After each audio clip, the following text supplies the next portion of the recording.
whatever tools to help to educate the public. It's just like when I talk about family constitution, the value is not in the assets you have, the value is in the values that you can bring to your family members. Because that will sustain them for life. The money can finish overnight, right? If they do not know the value of money, the next thing when they take hold of it, it goes into buying a Lamborghini, Ferrari. Then that's the end of everything. But the values, if they capture it well, steer their life till the end of the road. And so what you do in the digital ad, anything that enhances, that makes it easy, and in this sense affordable, right? Because you just use an app. Of course, the app by itself needs a human face sometimes, an interaction, but it's still a very useful tool of the how-to. So what you are providing is the what and how. We need to look at the why also. In fact, we need to start with the why so that the what and how makes sense. So we thank God for people like you doing this thing. And profit is not a dirty word. Without profit, it's not sustainable. But the profit comes from a blessing of God.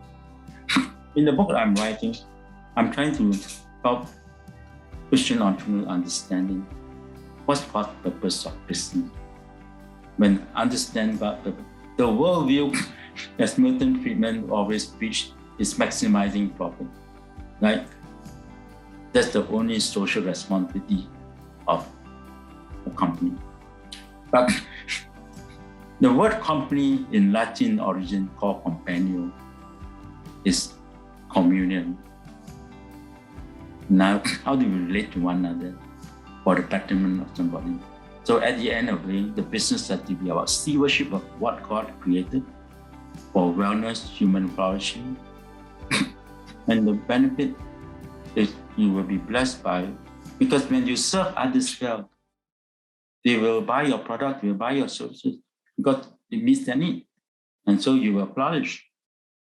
There is this poem written by the famous architect, MBS architect Moshe Safdie, although he's a Jew, not a Christian, but I found it very interesting because it's in line with God's word. He says, "He who seeks the truth shall find beauty. He who seeks beauty shall find vanity. He who seeks order shall find gratification. He who seeks gratification shall be disappointed. He who considers himself the servant of his fellow being shall find the joy of self-expression. He who seeks self-expression shall fall into the pit of arrogance." So therefore, when you seek profit,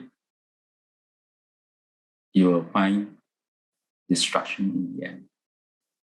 But when you seek to serve your fellow human being, you will find joy and blessing. So profit is a byproduct, not the end.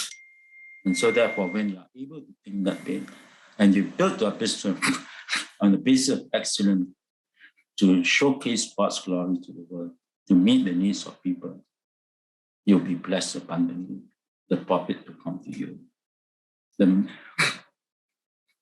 means to the end is important to the end itself.